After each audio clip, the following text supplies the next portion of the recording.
Bonjour à tous, je suis Romain de France Autotech. Bonjour, je suis Didier Génaud, délégué général de France Autotech.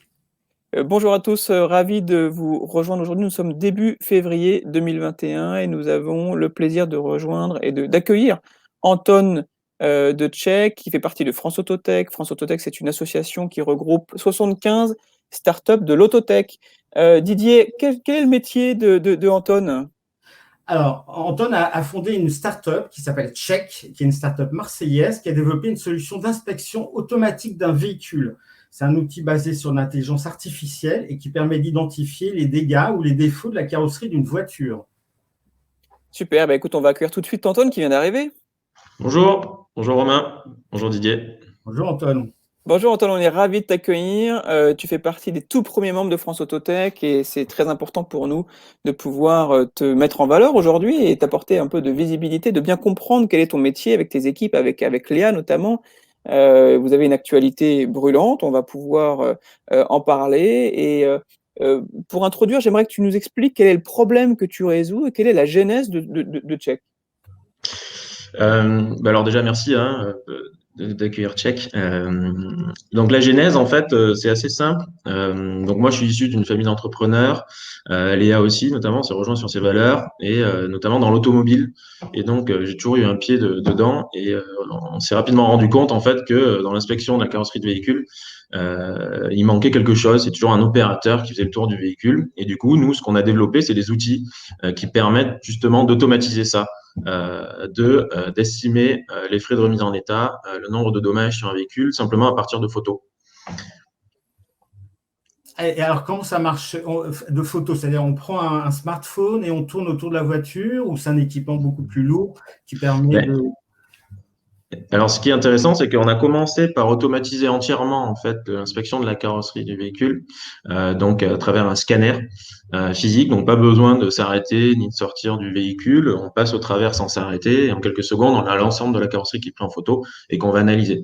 Et du coup, durant 4 ans en fait de R&D, on a développé des briques technologiques ultra puissantes basées sur l'intelligence artificielle, la 3D et du traitement d'images, couplées à des logiques métiers qui nous ont été remontées par les inspecteurs qui nous accompagnaient durant ces 4 ans, pour justement développer une brique en fait commune qui permet de se plugger sur n'importe quel outil qui permet de prendre des photos de carrosserie de véhicule, donc que ce soit un smartphone, que ce soit des caméras de vidéosurveillance, que ce soit un scanner, etc. On arrive à avoir une analyse ultra précise du véhicule simplement à partir de n'importe quelle photo, en quelque sorte. C'est vrai que, en fait, cette partie-là est très importante parce que c'est, par expérience, pour avoir travaillé quelques années dans l'automobile et avoir, notamment reçu, transporté des véhicules, réceptionné des véhicules, il y a toujours un sujet de litige. Quand on prend un véhicule, quand on le rend, bah, est-ce qu'on l'a abîmé ou pas? C'est toujours source de litige, et de litiges coûteux, puisque la carrosserie, c'est toujours très coûteux si on a une portière endommagée, si on a un pare-brise cassé ou quoi que ce soit.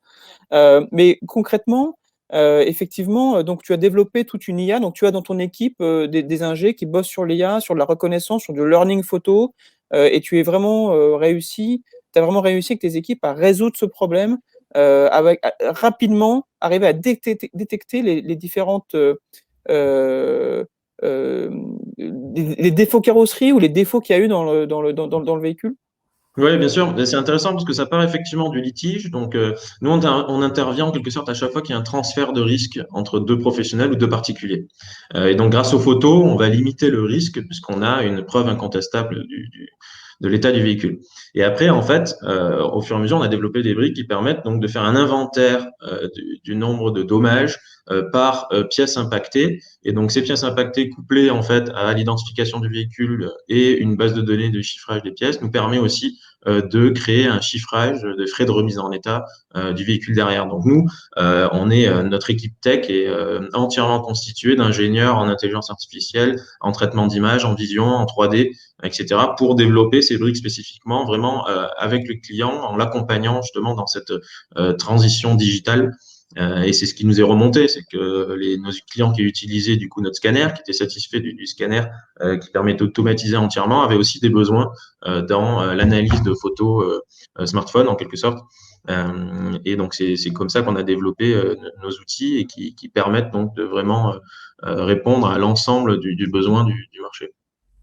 Et donc, quand on scanne un véhicule, on a un rapport qui explique, comment dire, qui décrit chaque pièce ou l'état de chaque pièce. Comment ça se passe en fait? On a un rapport, on a un Ouais. fichier. Effectivement, donc c'est un rapport avec euh, un détail des pièces qui sont impactées, en fait, et le nombre de dommages présents dessus, avec un degré de sévérité par dommage qui nous permet de donner un degré de sévérité l'impact en fait de la réparation qui doit être faite sur la pièce. Donc ça, c'est des logiques métiers, c'est un arbre décisionnel qu'on a développé en interne qui nous permet d'avoir ce résultat sur le véhicule. Bon, bah, écoute, c'est vraiment bien et c'est vrai que, je pense qu'il y a encore 2 ans, à l'image qu'on passait un coup de fil pour commander une pizza. Aujourd'hui, on commande tous une pizza sur Deliveroo ou sur Uber Eats.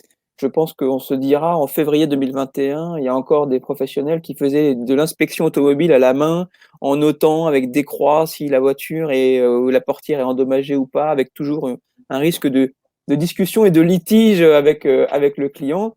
Quels sont tes clients? Parce que là, je crois que tu as une actualité brûlante puisque tu as annoncé une levée de fonds et quels sont tes clients? Quelles sont tes perspectives de développement là dans les mois et années qui viennent? Oui, effectivement, on accompagne nos clients dans la digitalisation. Donc, eux ont bien compris, on fait le pas de digitaliser leur process pour passer du papier au scan, on va dire, que ce soit smartphone ou scanner physique. Et nos clients sont notamment des grands acteurs dans l'automobile comme Europcar dans la location, Europcar Mobility Group. On a donc dans les usines de reconditionnement, on a aussi des scanners, donc comme Aramis Auto. On est présent également dans la logistique auprès des concessionnaires ou auprès des enchéristes de véhicules. Donc en fait, comme je l'ai dit tout à l'heure, à chaque fois qu'il y a un transfert de risque, on est présent. Alors, vous avez fait récemment une levée de fonds. Du coup, c'est une finalité ou c'est un commencement, là, cet argent qui arrive dans l'entreprise? Effectivement, donc on a levé 3 millions d'euros en décembre avec des acteurs qui nous font confiance, avec qui on est ravis de continuer l'aventure, Demeter notamment. Pour nous, c'est clairement une accélération, c'est-à-dire que on avait toujours en tête en fait un focus très cash et client. Ça, pendant 4 ans, en fait, on a réussi à dégager du revenu, créer une équipe de 15 personnes sans avoir forcément le lever d'argent parce que on se focalisait vraiment sur nos clients, satisfaction client et faire en sorte d'avoir un produit qui corresponde aux besoins du marché. Je pense que ça, c'était une réelle force d'y aller étape par étape. Et là, en fait, comme on a un produit mûr, mature, qui est prêt à être répandu partout en Europe dans un premier temps, parce qu'on a des distributeurs partout en Europe qui nous permettent de vendre nos solutions dans chacun des pays. Donc, on a 10 pays en Europe aujourd'hui. Et donc, cette accélération-là, ces 3 millions d'euros vont nous permettre notamment de recruter pour renforcer nos équipes tech et renforcer nos équipes commerciales pour vraiment nous imposer comme le leader en Europe de l'inspection de carrosserie de véhicules à partir d'IA.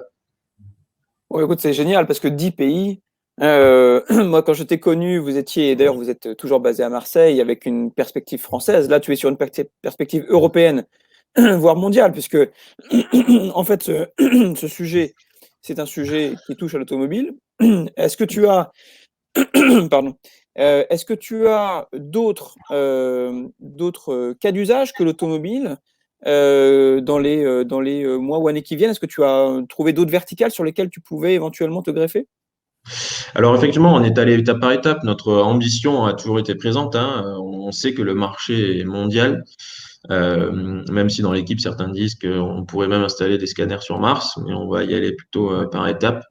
Ce qui est intéressant en fait avec le virage qu'on a pris et ce positionnement en fait où on peut répondre à toutes sortes en fait d'images de carrosserie de véhicules, demain on va pouvoir aussi imaginer traiter d'autres données d'entrée.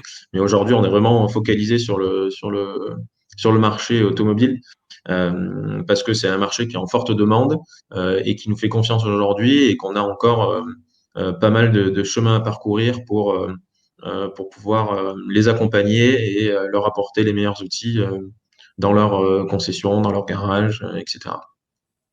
Alors, Anton, tu as expliqué que tu cherchais à recruter pour accompagner cette croissance de l'entreprise. C'est une question de Parisien. Est-ce que c'est facile de trouver des experts en intelligence artificielle en dehors de la région parisienne? Certains, sûrement à tort, hein, s'imaginent que Hum. les technologies innovantes comme l'intelligence artificielle, ça va être surtout en région parisienne que le recrutement est facile. Alors à Marseille, est-ce que tu as tous les talents qu'il faut pour accompagner ta croissance? À Marseille, on a tous les talents. Mais non, déjà, on a des bureaux à Paris aussi, Station F. Donc ça, c'est une chose. Mais après, Marseille, en fait, est une région qui devient de plus en plus attractive. Et on a des conditions, en fait, autant de qualité de vie que dans nos bureaux.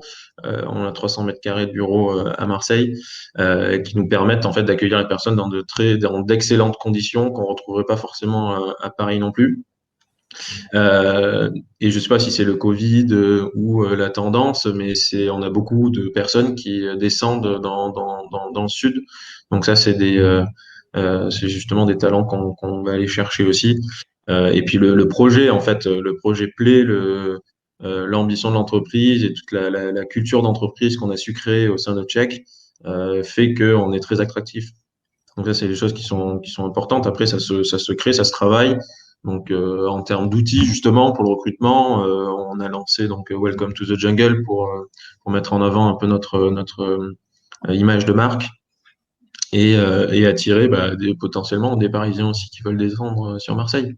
Mais on a beaucoup de talents déjà. Enfin, nos équipes, aujourd'hui, les 15 personnes, à 70%, ce sont des personnes qui viennent du bouche à oreille et de la région de Marseille. Et c'est des personnes ultra talentueuses qu'on est ultra fiers d'avoir dans nos équipes. Et eux aussi sont très bien chez nous. Ah, moi, je ne doute pas qu'à Marseille, il y ait effectivement un vivier de compétences incroyables, avec un cadre de travail exceptionnel qu'on n'a pas sur Paris, clairement. Donc on t'envie Mm. ça, puisqu'à chaque fois qu'on a des gens de Check au téléphone, ils sont extrêmement détendus. On sent que vraiment, il y a une ambiance de travail vraiment très propice à la performance. Alors on parlait de la levée de fonds, effectivement, beaucoup de startups pensent que la levée de fonds est un aboutissement, mais en fait la levée de fonds, c'est pas forcément un aboutissement puisque déjà là, le fait que tu évoques que pendant 3 ans, tu as pu, grandir, apprendre, écouter le client, sans avoir, besoin de fonds extérieurs, c'est quand même, vachement bien et c'est quand même, un enfin, c'est pas enfin, la levée de fonds n'est pas une fin en soi. C'est vraiment, d'ailleurs, si on peut éviter, c'est mieux parce qu'une levée de fonds, c'est, une partie du capital qui s'en va, c'est, des investisseurs qui viennent et qui, mobilisent beaucoup les fondateurs en reporting, donc Mm. par contre, c'est un vrai coup d'accélérateur, et une vraie opportunité pour, grandir et surtout quand on a de la concurrence et surtout quand on veut, performer et aller beaucoup plus vite qu'on ne le ferait si avec ses propres moyens. Donc, il y a du plus et il y a du moins quand on fait une levée de fonds. En tout cas, tu parlais d'outils, tu parlais de Welcome to the Jungle, qui est effectivement un bon outil qui permet de recruter plus facilement, d'expliquer sa culture d'entreprise, d'expliquer effectivement, qui on est, où est-ce qu'on va, où est-ce que l'entreprise va et pour que les gens, les collaborateurs, potentiels puissent venir se greffer sur ce projet, sur cette mission. Et d'un point de vue outils, si on ouvre un peu le capot, de Check, comment est-ce que vous êtes organisé? Comment est-ce que vous vous êtes organisé, par exemple, sur la partie commerciale pour justement arriver pendant quelques années à marquer des buts commercialement sans avoir besoin de fonds extérieurs? Et est-ce que tu as des outils en interne que tu utilises pour optimiser, la productivité, la gestion de projet, notamment en période de Covid où tout le monde bosse un petit peu de chez soi? Ouais, non, effectivement, on a découvert un outil, enfin, pour la partie commerciale, donc CRM, on utilise HubSpot. Donc, c'est un outil qui est exceptionnel, surtout sur le marketing automation, donc qui nous aide pas mal pour générer des leads. Et après, sur la partie productivité, on utilise ClickUp. Donc, c'est pas hyper connu, mais eux aussi ont fait une levée, rien à voir, de 100 millions il y a 6 mois, il me semble, et commencent à vraiment faire leur marque dans le milieu en fait de la gestion de projet. Et donc c'est un peu une sorte de Trello mais bien plus amélioré avec des tâches, etc. Et donc c'est un peu du no-code où on va pouvoir travailler des automations à partir de tâches, envoyer un mail quand c'est fait, traquer le time. toutes ces choses-là. Et donc ça, on organise ça par équipe. Chaque équipe a son organisation, et ça peut aussi être un mémo personnel pour des tâches à faire, comme réaliser un graphique Gantt pour des projets. Donc c'est quand même ultra puissant. Donc je recommande pas mal ClickUp à tester. Donc là, je peux difficilement rentrer dans le détail sur comment on l'utilise entièrement, mais il est assez puissant, on peut faire pas mal de choses avec. Donc c'est surtout de l'organisation de tâches et tout ce que ça comporte derrière. Et là, on est en train de mettre en place pour accueillir justement des nouveaux entrants, des nouveaux aventuriers chez Check, des outils de SIRH et tous les outils qu'on peut trouver de gestion d'entreprise classique. Donc, c'est ce qu'on fait le benchmark juste en ce moment, justement. On n'a pas encore choisi nos solutions. Du coup, Anton, pour ta gestion d'équipe, quelles sont tes petites recettes pour assurer la cohésion de l'équipe dans cette croissance rapide? Est-ce que tu as des petites recettes de management ou des outils mis en place pour créer l'équipe? Alors, ça passe par pas mal de communication. Donc, nous, on fait une réunion hebdomadaire le lundi matin pour lancer les équipes sur les choses qui ont été faites la semaine dernière et les choses à venir sur la semaine. Après, on a des réunions mensuelles où on explique un peu les goals, les étapes qui ont été franchies. Et après, des plénières. Donc, c'est une journée entière tous les 6 mois où on va faire du team building. L'été dernier, on a fait une virée sur un catamaran tous ensemble. Il y a une demi-journée en général de présentation justement des avancées, des prochains objectifs et une demi-journée détente. Là, en l'occurrence, sur le bateau, c'était plutôt plaisant. Avec d'ailleurs un camarade aventurier qui s'appelle Robert de Coq, qui est assez connu dans le milieu de la voile. Et donc, c'est les choses qu'on fait. Donc là, on a été un peu limité avec le Covid pour faire des activités, mais par exemple, on avait fait un atelier cuisine la dernière fois. Et derrière ça, on a mis en place aussi justement, je parle d'objectifs, de goals, donc on les gère aussi avec ClickUp, de goals communs sur l'année, donc en système OKR assez classique, hein, mais qui nous permettent d'avoir une bonne visibilité sur les goals de l'entreprise à atteindre pour tout le monde. Bon, super, je vois que vous êtes très bien organisé. Effectivement, le catamaran, je te confirme que c'est un vrai avantage marseillais, puisque à Paris, c'est même pas en rêve. Pas que ça, Donc, les barbecues, les sorties en mer, les foot après le boulot, etc. Tout ça, ça non, ça, on contribue. sait faire quand même. Ça, on sait faire. Ça, on Oui, sait faire. ça Barbecue, j'imagine. foot après le boulot, ça, on sait faire. Mais De catamaran, c'est un peu l'escalade. plus difficile sur la Seine. Ouais. Euh, voilà. Et non, non, c'est un gros avantage. Voilà, mais tu évoquais tout à l'heure le fait que tu étais issu d'une famille d'entrepreneurs, notamment dans l'automobile. Je crois que c'est pareil pour Léa. Donc Léa Chevry, c'est ta cofondatrice qui s'occupe du développement commercial. Est-ce que tu peux nous en parler un peu? C'est toujours intéressant de connaître et de comprendre un peu la genèse et qu'est-ce qui t'a amené à entreprendre, à créer la boîte et à vouloir vraiment résoudre ce problème à l'origine de Check.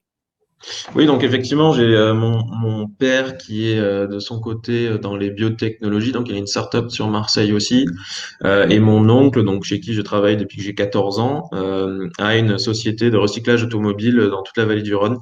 Donc je démontais des voitures pour me faire 3 sous pendant les études.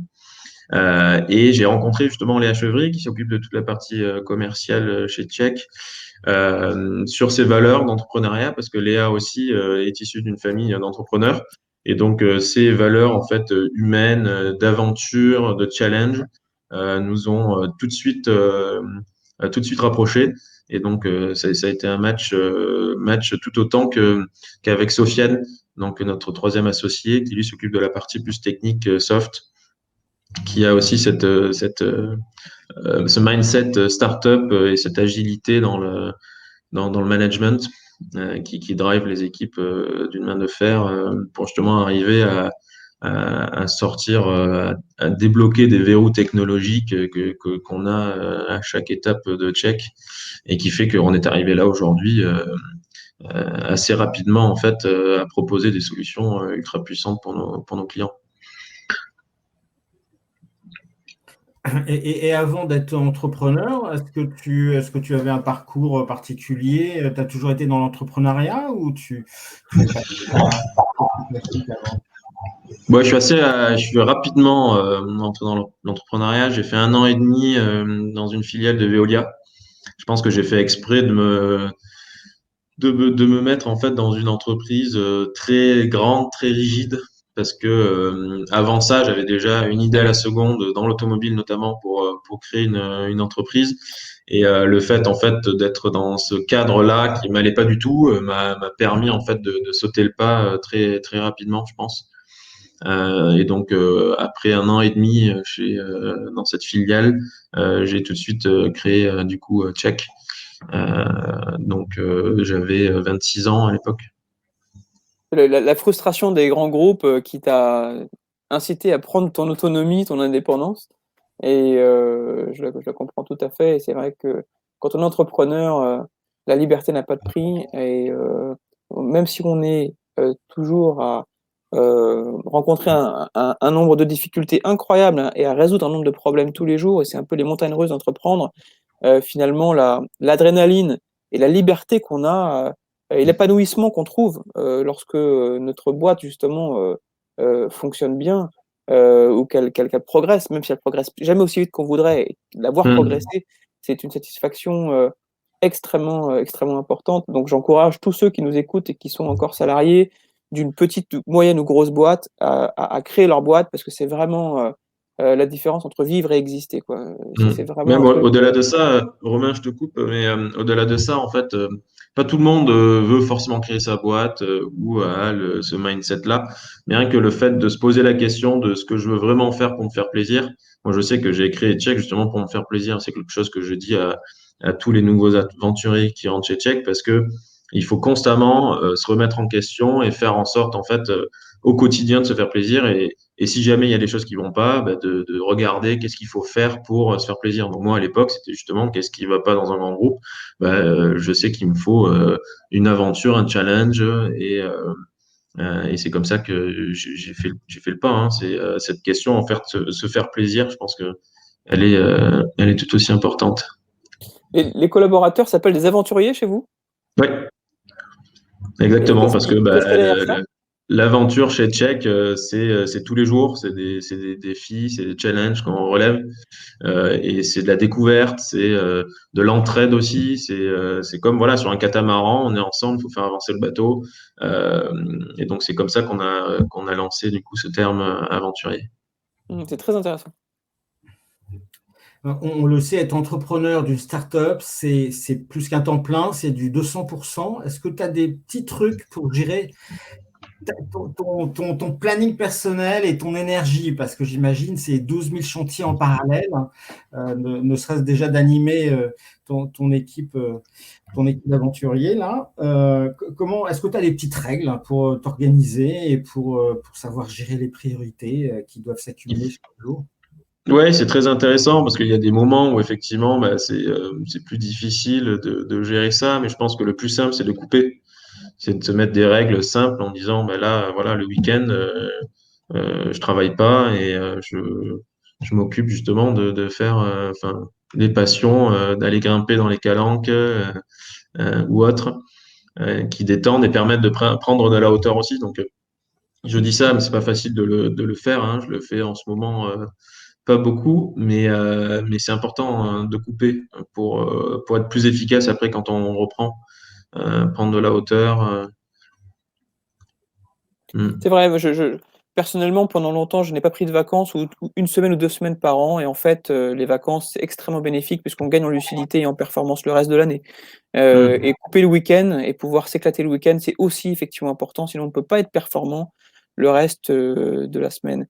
Avant que nous puissions conclure cet échange, je voulais savoir un peu, quelle est ta vision, digitale, automatisée, numérisée de l'automobile, et comment est-ce que tu vois ton métier se répandre ou toucher d'autres cas d'usage ou d'autres pans de la livraison de véhicules, ou de la location de véhicules, ou de la construction même de véhicules? Comment est-ce que tu vois ta techno dans les années qui viennent migrer et impacter d'autres Mmh. aspects de la distribution auto, par exemple?